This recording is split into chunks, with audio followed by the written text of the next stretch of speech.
Hey guys, what's going on? What's going on? My name is Dr. Boyce Watkins, and today we're going to talk a little bit about Bill Cosby and money. Bill Cosby was just hit with a verdict in which he's going to be forced to pay $500,000 to a woman he allegedly assaulted back in 1975. So we're going to talk about not just what happened with Bill Cosby, but we're going to talk about the economic implications of protecting wealth and the black male in America and some of the threats that exist for you that you may not know about. So get comfortable, buckle up your seatbelt. We're going to get started on drboycetv.com right now.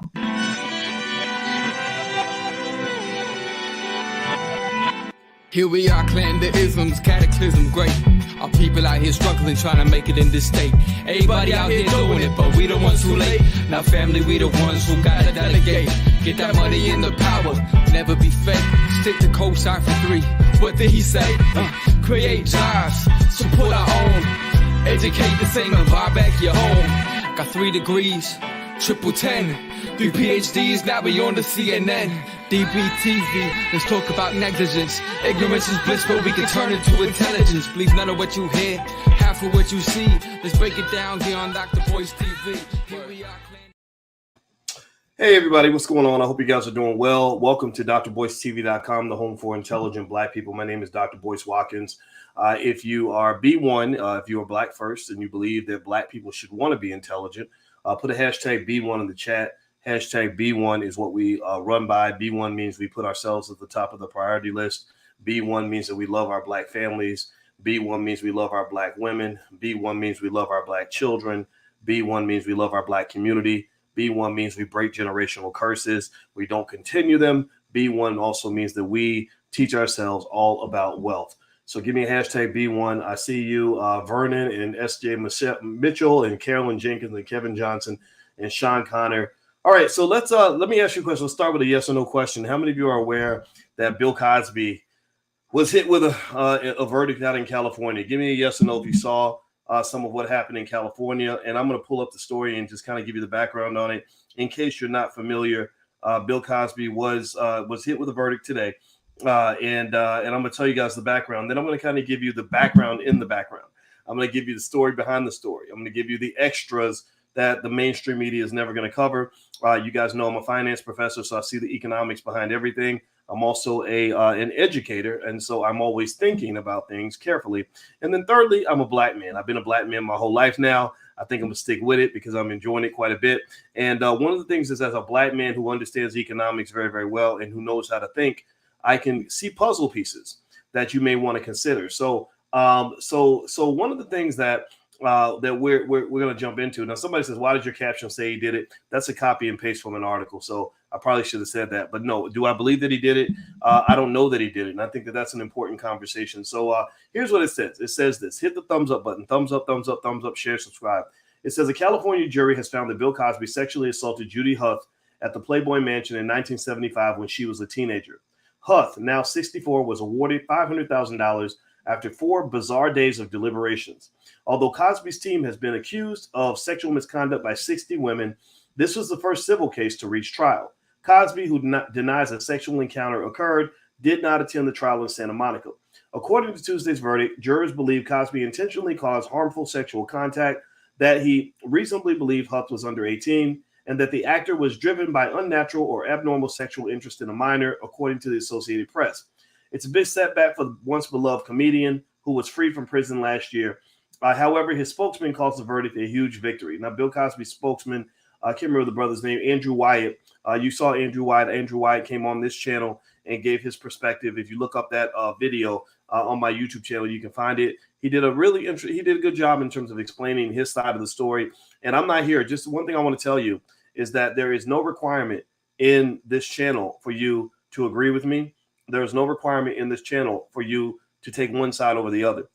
When it comes to Bill Cosby, that I am not here to cape for Cosby. I'm not here to tell you he's a good guy. I'm not here to tell you he never did anything wrong. I'm not here to tell you that he's innocent. The reason that I'm talking about Cosby is because not only can I not tell you that he's innocent, but I don't think you can tell me that he's innocent. I don't think anybody can tell me that Bill Cosby is innocent or guilty. Because remember this, look, how many of y'all were even born in 1975? How many of you weren't even born yet in 1975? Say something in the chat. Give me a yes in the chat. Or if you weren't even an adult or whatever. Like I was 4, so which makes me kind of old. 1975 is a long time ago, a very long time ago. And one of the things that's interesting about this case is that the media will talk all day about the verdict. They'll talk all day about the money. They'll talk all day about the accusation. But one thing they never talk about is they never talk about the evidence. Anybody else ever notice that? They never, ever talk about evidence. They never, ever talk about proof. Do you think that, and give me a yes or no, do you think that proof matters when you're talking about destroying a man's reputation?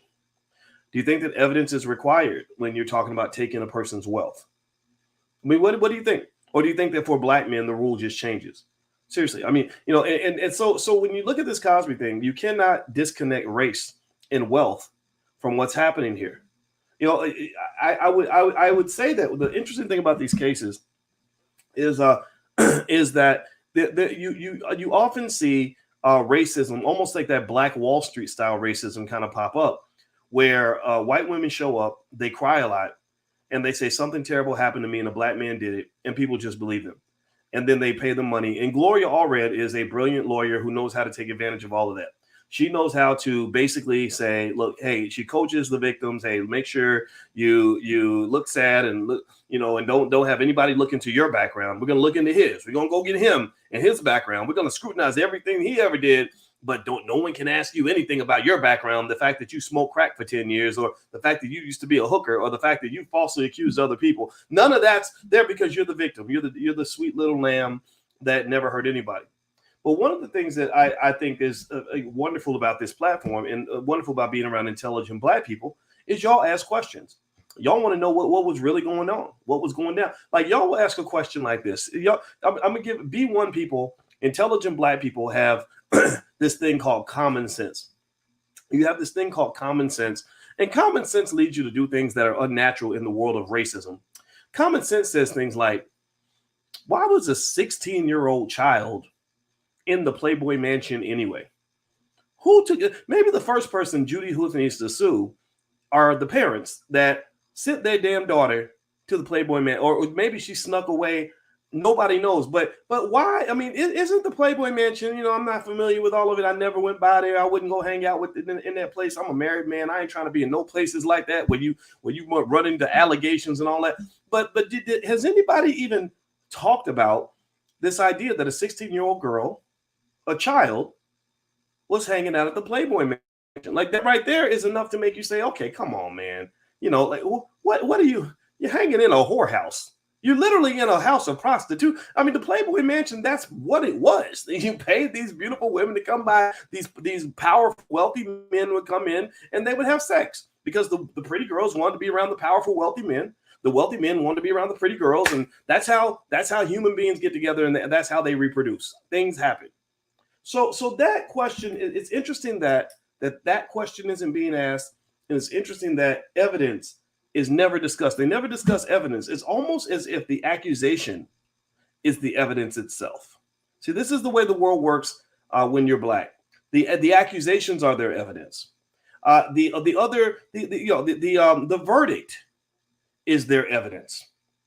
The media reporting on it becomes their evidence. But if you read through most of these stories, I challenge you to find any story. And again, I'm not defending Bill Cosby. I'm not a guy who's going to apologize for the fact that he should have been hanging out a little bit more with his wife. I think that he was getting out there and getting into situations a little bit too much. The drugs and the random women and all that. This is going to lead to my next conversation on this in a second, but I want to get through the basics first. This is the conversation I would have with my son about choices and putting yourself in certain situations. When you are running around and you think you ain't black no more, and you got a little money in your pocket, and all the Beckys and the Karens and the Melissas are chasing you down, telling you the man, and you think that you are immune like Teflon and can't nothing happen to you. You know what happens to you? Especially if you're a rich black man. You know what happens to you? Let me show you what happens to you. Anybody know this guy? Give me a yes in the chat if you know who this guy is. And if you know who this guy is, put his name in the chat.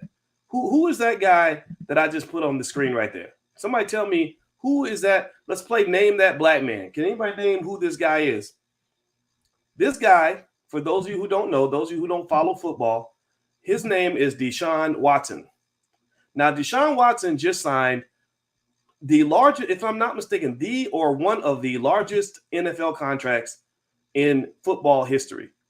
He signed a contract. I want to say he got about $260 million, most of it guaranteed. I believe he got a $45 million signing bonus. And they got Deshaun strung up like Kunta Kinte right now. They got that man by the testicles so bad, it's ridiculous. He has, I think, 24 different lawsuits filed by different masseuses who claim in a very vague sort of way that he engaged in some sort of inappropriate conduct. Now, I'm not sitting here again. I'm not here to defend Deshaun Watson. He clearly must be stupid if he's running into all these situations with all these random women that don't care nothing about you. But what I'm simply saying to you is this. Look, first of all, we know the evidence is flimsy. We know it's a money grab. We know that. In fact, let me ask you this. Do you think that they'd be going after these men if they didn't have hundreds of millions of dollars? Give me a yes or no. Do you think that these men will be getting targeted by Gloria Allred if they were just random dudes? Yes or no? How many of you, give me a yes or no, do you think that Bill Cosby and Deshaun Watson would be targets of these lawsuits if they were broke? This is me putting on my finance professor hat. I'm putting it on right now because this is an economic conversation. This is what it means to protect your black wealth, black man. You got to think about the situations you put yourself into, black man. And now y'all know me. I'm gonna challenge the Karens and the Beckys and the white folks all day long, but I'm gonna also challenge the black man, black man. You can't be running around with any old random trick that with a big booty, black man. You can't be putting yourself in stupid situations, black man, because they want to take everything you got, black man. And they know that you have a tremendous vulnerability in this society. Your vulnerability is the color of your damn skin. They know that if they accuse you of anything with no evidence at all, without any proof whatsoever, that people will believe them just because she's white and you're black. There was another football player by the name of Maurice Clarett who plays for the Dallas Cowboys. Maurice Clarett, I knew about Maurice because his father is one of my Facebook friends. Also, Maurice graduated from the Ohio State University, which is where I got my PhD. Maurice Clarett had a white girlfriend who stepped out there and said she got mad because Maurice didn't want nothing to do with it. He was moving on like college guys do. He told her, get lost. He had a party. He didn't invite her in. She's outside. She's drunk, banging on the door. Let me in. Let me in. And you know what she said? Let me tell you what she said. She said, I'm a white girl. I can accuse you of something and they're going to believe me because I'm white and you're black. And then she made an accusation that he abused her. And I believe the NFL suspended him off of the accusation alone. So don't get it twisted. Do not think. I need y'all to really make sure you understand that you live in America. I know some of y'all don't got post-racial. I know some of y'all just think race doesn't matter. And that's what happens. You get a little bit of money. You think race ain't nothing but a color. Dude, people like you, Boyce Watkins, you keep racism alive because you talk about race. Yeah, and then when your situation unfolds on you, when they flip it on you, when they remind you that you're black and hand you your Negro card, then suddenly you're coming to me complaining and screaming and hollering about well, you can't. Let me tell you what these white folks did. Let me tell you these white folks. I'm like, yeah, I know what they did. I'm not. No, don't get me wrong. I don't hate white people. I don't dislike. I got white neighbors with very friendly. Hey, Bob. Hey, boys. Hey, Bob. How you doing? Hey, dude, we're cool. We're totally cool. But just understand, I ain't forgot that we live in America, man. So you as an intelligent black man, if you don't have the intelligence to understand that you must be thoughtful about the situations you put yourself into, then you a sucker begging to get robbed. You an absolute sucker. Do me a favor, hit the thumbs up button. Thumbs up, share, subscribe. I also want to remind everybody, if you want to join on July 7th in the Black Business School, we are starting a program on a training camp on how to sell call options to make money. If you're interested in selling call options to generate income for your family, feel free to go to boycewatkins.com. The link's at the top. The discount ends tonight at midnight, but you can feel free to join us at any time. So feel free to just go to boycewatkins.com if you'd like to join us for class. A lot of you have signed up. I look forward to seeing you in class. I will make sure I teach you well. And if you want to join us, then feel free to go to my website. All right. So here's the thing. I've studied economics for a long time, and I've studied race for a long time. And the thing about it is that I talked to my daughter today and I was explaining to her, I said, look, when you get money, You can't move the same way you did when you was broke. A wealthy man cannot move the same way a broke man can. A broke man moves, don't nobody care. They're like, oh, get your broke ass out the way. The broke man walks in the room, don't nobody hardly notice. hey, maybe you're not seen as a high value man. I have no idea. But I hate saying it. I'm not making fun of broke people. I used to be broke myself. I was broke for a big chunk of my life, so I get it. And I want you to not be broke. One day, that's why we invest and we talk about wealth, because I want you to not be broke. But really, when you're broke, people don't really track your behavior that much. But when you get money, you suddenly become a target. When you get money, look at some of these rappers that are facing RICO charges. Look at the rappers that are dead. Look at the rappers that are in bad situations with babies, mamas, and all kinds of terrible situations. When you get money and you are running around here and you're shining and everybody knows how much money you got and you're drawing attention to yourself and you're putting yourself in vulnerable situations, you become a target. You become a target of every scammer within a 100-mile radius. You become a target of every gold digger within a 1,000-mile radius. You become a target of every sob story, every bad business investment, every person that may want to rob you, every person that may want to kill you and take your money. Cardi B spoke very famously about how she would look for men that had money, and she would take them to the hotel, lure them in with little booty, and drug them and put them to sleep and get them raped by a tranny and take all their money. So when you have money, you become a target. So this means that black men, especially in America, that get money, we're talking about athletes, entertainers, and anything in between, and then just men who have nice jobs. When you get money, you can't move the same way you move when you were broke. You have to move different because the stakes are different. The problems are different. The outcomes can be different. So ultimately, what I would say here is that when I look at Bill Cosby's life, and I'm not judging, I'm not trying to Monday morning quarterback this guy's life at all. I get it. You know, I can't imagine what it must be like to be the most famous comedian in the world and make $100 million a year. I've never had that life. I've had a little bit of it. I've had a little bit of the attention that comes with fame. Because I've made some money and I can go to countries around the world where I've never been, and some people recognize me on the street, especially black people. This is just a reality of my life. And I did see some of this in that experience. And one of the things that I can say about Cosby is that when I look at Cosby's life, Cosby reminds me of something that I told you guys about wealth protection. Why do you think LeBron James typically shows up in places with Sabrina on his arm? Why do you think? I mean, LeBron could have any woman on his arm that he wants. He could get, there's no woman too beautiful for King James. You know, so why would LeBron James, Savannah, I said Sabrina, I'm sorry, Savannah. Why would LeBron typically show up to events with Savannah on one arm and his children on the other arm? Why do you think he does that? I mean, sure, he loves them and all that. That's important too. But part of it is that a spouse, a good wife, or a solid partner, that's a repellent. That's like hoe repellent. That's like gold digger repellent. That's the person who helps keep the distance between you and all the temptations that are out there for you. And so Bill Cosby, he didn't bring his hoe repellent. He didn't want Camille around. I don't know what his agenda was, but Bill Cosby didn't have the protection of Camille when he's going in all these situations with all these women. I'm not sitting here trying to say Bill Cosby's a good guy. I'm not trying to say that Bill Cosby didn't do any of this. I'm not saying that at all. I'm saying there is no proof, and proof is required before you go take a man's wealth and destroy his legacy. You do it for white folks, you should do it for him too.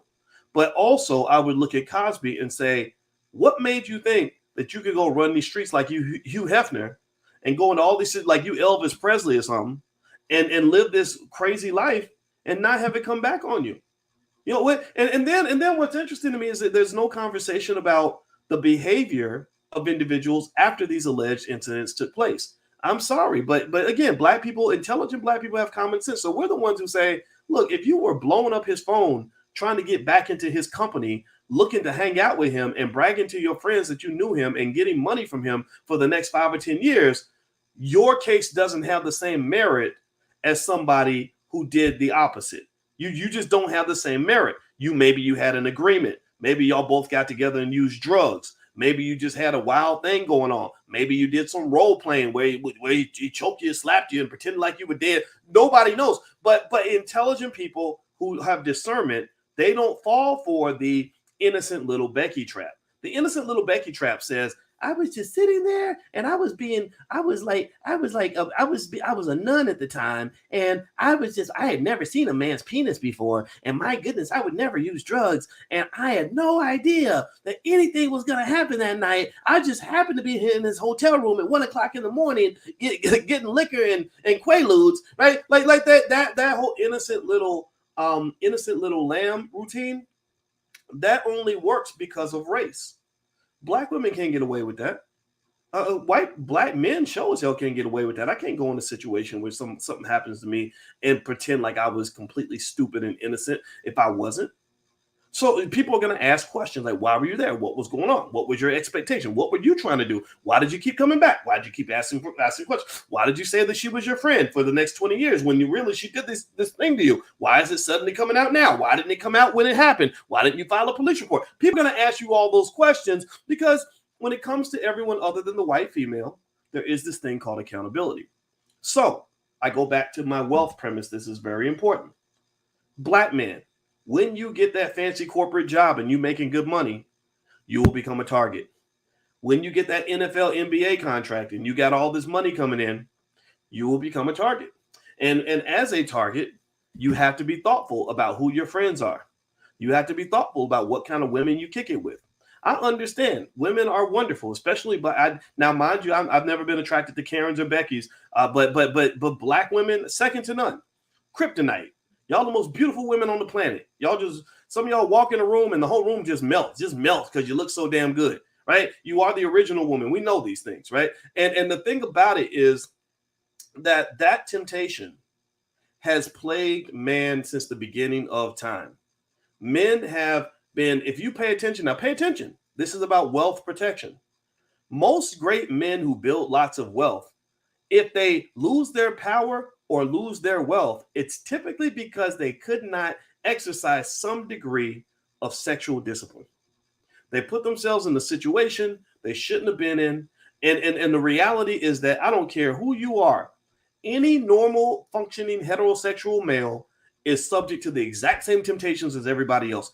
Everybody is hit by the attraction to beautiful women. That is never going to go away. And some of y'all women, y'all know that. Y'all know this. Some of the women, they'll creep right up and say, hey, is Dr. Alicia not around? Where's she at? When's she coming back? She's such a nice lady, right? and then I'll be like, oh, I know what you're doing. I know what you're doing. You trying to flirt, right? And so it's life. I mean, these things happen. So what I would just generally say to you is that when I look at Deshaun Watson, I'm sitting there thinking, why would a man with a $250 million contract ever even spend any time with any woman where there isn't some sort of written agreement or some sort of protection in place to protect her from walking out of there making an accusation against you? They haven't even really detailed the accusations from what I understand about Deshaun. They just like he engaged in inappropriate behavior. He made them uncomfortable. So you really mean to tell me, and pay attention, this is racism. This is racism talking. You mean to tell me that he got to pay millions of dollars to you because he made you uncomfortable? Now, give me a yes or no. Yes or no. How many of y'all have ever been around a person that made you uncomfortable? How many of y'all have ever been around a white person at work and they made you uncomfortable? Can you imagine? I mean, seriously, give me a yes or no. How many of y'all have been like around a white neighbor or a friend or whoever or a teacher that made you uncomfortable? Yes or no? Can you imagine? I mean, pay attention. This is the world of white women. This is the world that white women get to live in. Can you imagine if every time somebody made you uncomfortable, you could sue for like $5 million and be like, you have no right to make me uncomfortable? That's white privilege. That's what white privilege looks like. I know a guy, he's not rich, he's not famous, he's just a professor. And this is a true story. I promise you, true story. I advocated for this man. He was at an all-white university that is very racist. They don't even hire any black people. He was the only black professor on the entire campus. They came to him and they said, you're under investigation. He said, for what? Now, this man had a stellar 20-year record, no blemishes whatsoever, extraordinary scholar. They said, you're under investigation. He said, why am I under investigation? What did I do? You know what they said? They said, because of Title IX, we can't tell you what you're under investigation for. So he's like, okay. He says, so who's my accuser? And they said, well, because of Title IX, we can't tell you who the accuser is. But we're going to conduct the investigation, and you're under investigation, and you may get fired, and you may lose your career over an accusation that we can't tell you about from a person that we can't identify, because we're working so hard to protect white women's rights, but not protecting yours. They worked super hard to protect the white woman that was accusing him, and she did turn out to be white. And they spent no time protecting the rights of this black man who had spent 20 years building up an impeccable career.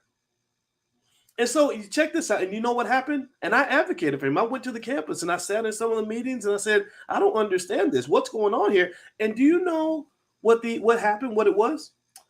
There was a white female in his class 2 years earlier that he did not even remember, who said that he made a joke about being pregnant that made her uncomfortable. And she literally almost ruined his whole career. That's how crazy it is. That's how hard America works to protect them while they don't spend much of any time protecting you. That's why Joe Biden will pass a hate crime bill for any other group, but won't really pass nothing for you. It took 200 years for them to pass a damn anti-lynching bill. Seriously? How about you pass that sucker 100 years ago? Maybe an anti-lynching bill would have really been relevant back in 1902, but it literally took you 100 years just to give black people an anti-lynching bill. There is no effort to protect the rights of black people, particularly the black male. But there's every effort on earth to protect the feelings and the sensitivities of a white female. That's why that a lady that was with Fox Sports, I think her name was Erin Andrews. One time she was in a hotel and something terrible happened. The hotel guy was a pervert. He put a camera in there and he saw her naked. Oh my God, he saw a white female naked. Do you know she got $50 million for that? $50 million. How many of y'all would let somebody see you naked for $50 million? Give me a yes or no. Come on, how many freaks and weirdos we got in the room? How many of y'all would let somebody see you naked for $50 million? I'm raising both hands. If you told me you had $50 million for me in the bank and I knew it was there, I would get naked right now. I'd get naked on my podcast for $50 million. I said it right now. I'll be like, Dr. Boyce was naked on the podcast. Well, he got money. Oh, okay, that makes sense. I'd be jiggling all my junk for $50 million. And so the idea, now pay attention now, the interesting idea here, I'm being silly, but the interesting idea here is that the white female is so cherished. She's so important. She's so significant. She's so untouchable that if you offend her, you're going to pay money. If you see her naked, you're going to pay money. In Black Wall Street, when the guy accidentally touched her body, all of Black Wall Street got burned down. Emmett Till whistled at her, and then he got murdered. Do you understand? Do you see the pattern here? Do you see the trend here? Do you see the trend? And the thing about it is that at the other end of the spectrum of protection from the white female is the black male. If you look at incarceration rates, white females have a very low incarceration rate, even when they commit the same crimes. This society does not like to put white women in prison. They only do it in extreme circumstances. But they'll lock a black man up for nothing. They'll lock you up quickly. That's because in this society, they are seen as gold. You are seen in the eyes of some to be almost like a rodent. People want to exterminate you. They want to eliminate you. And then when you become one of those highfalutin Negroes that's walking around with $100 million in your bank account, feeling like you really equal, like you really don't fit in, like you really have integrated, you really are Dr. King's dream, that's exactly when they chop your balls off in public and cut you off at the knees just so they can say, look at that Negro now. Or just to remind you who's in charge, who is the boss. So that's what I see. When I look at the Cosby case, I say, okay, Bill, you really thought that race didn't matter. You really thought you could just run around with all these women, drug addicts and hookers and everything else. And I'm not sitting here saying that every man should be a saint. I'm not saying that at all. People can do whatever they want to do. I'm not judging. I waited till I was in my 40s to get married. So I can't sit here and pretend like every man needs to go and get a wife tomorrow. I'm not judging none of that. But what I am saying is that there is a reason that you see smart men with good money who could have every whole, they could have every gold digger on the block. They could have any woman they want, but they're sitting next to their wife. LeBron, I bet you if LeBron was on this podcast right now, he would probably be able to explain why Savannah is emotional and physical and financial protection for him. And that's why LeBron is a billionaire. Bill Cosby is not.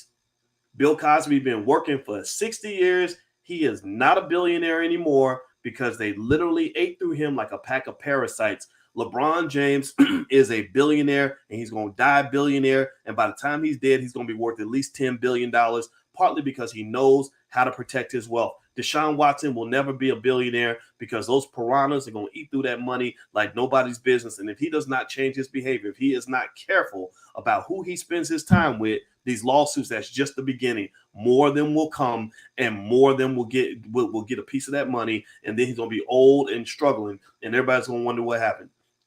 What you do with your personal life has everything to do with your economic outcomes.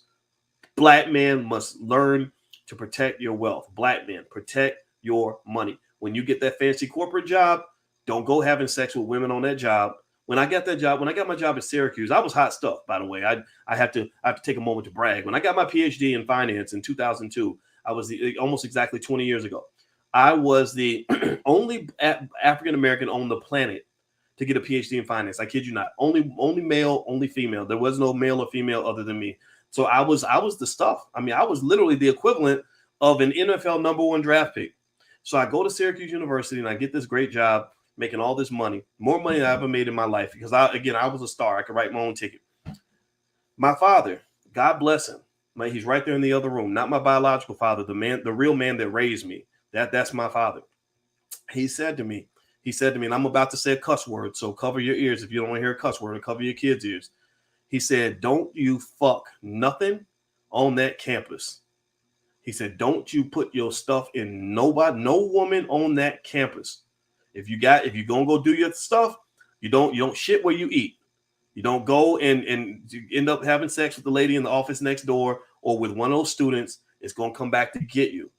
And I followed my father's rule. I listened to my father, and I didn't, I'd have students that would come by and flirt because they thought they were grown.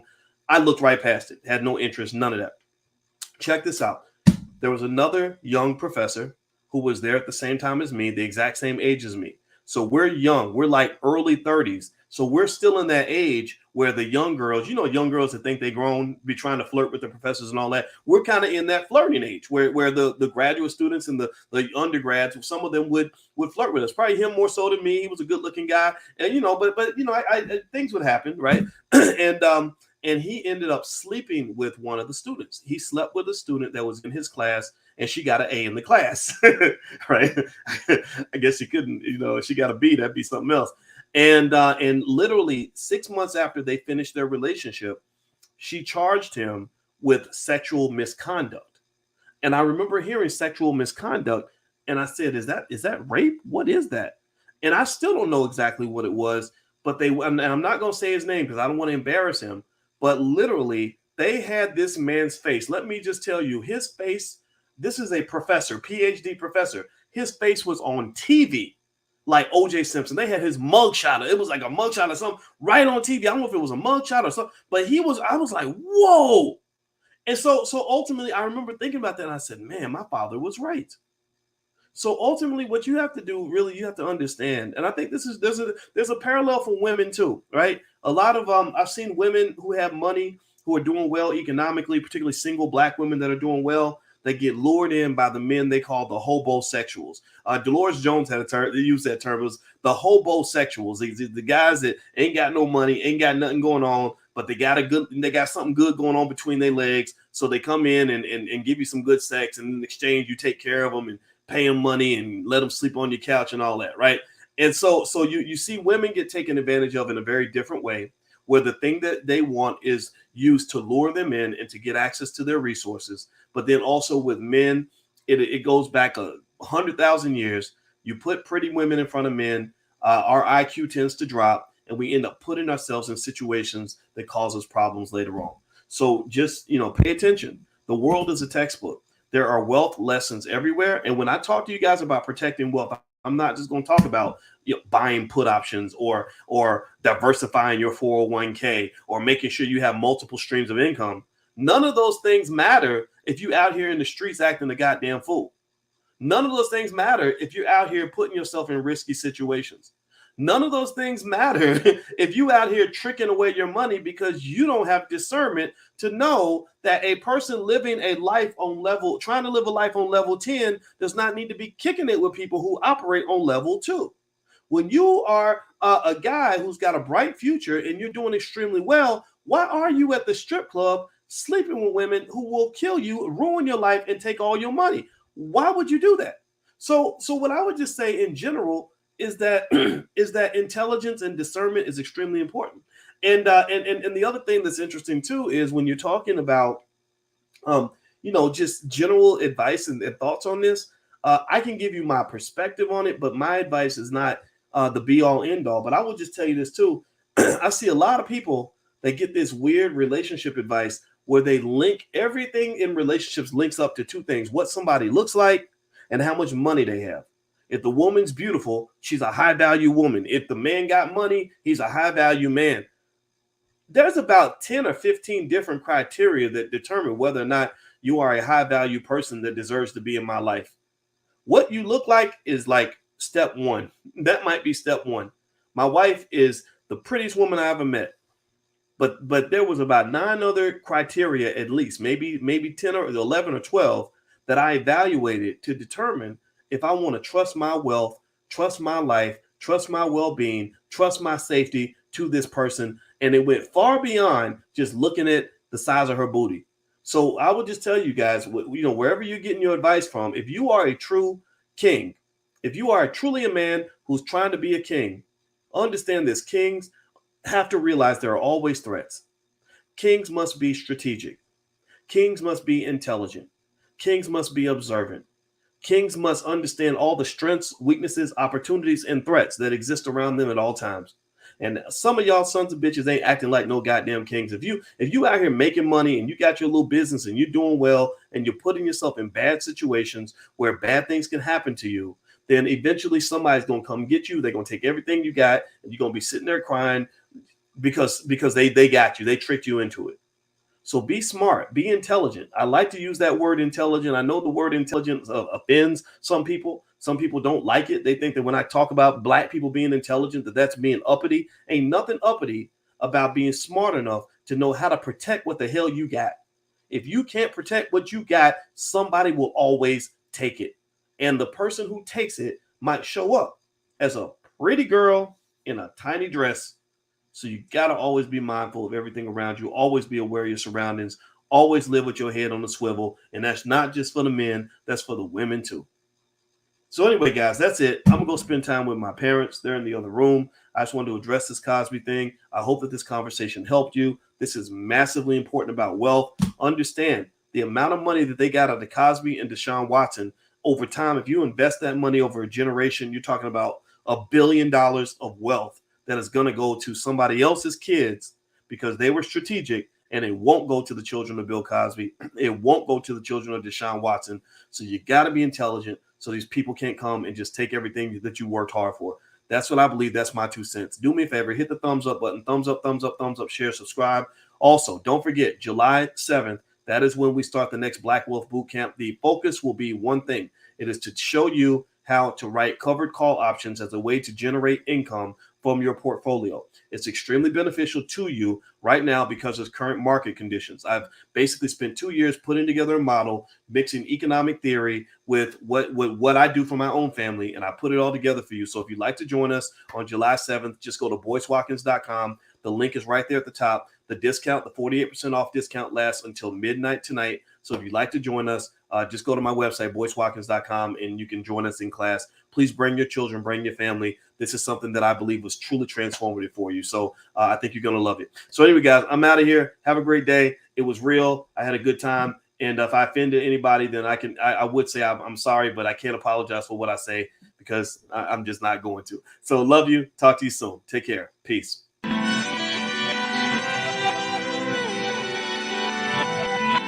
Here we are, clan the isms, cataclysm great. Our people out here struggling, trying to make it in this state.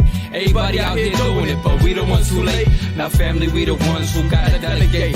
Get that money in the power, never be fake. Stick to co-sign for 3. What did he say?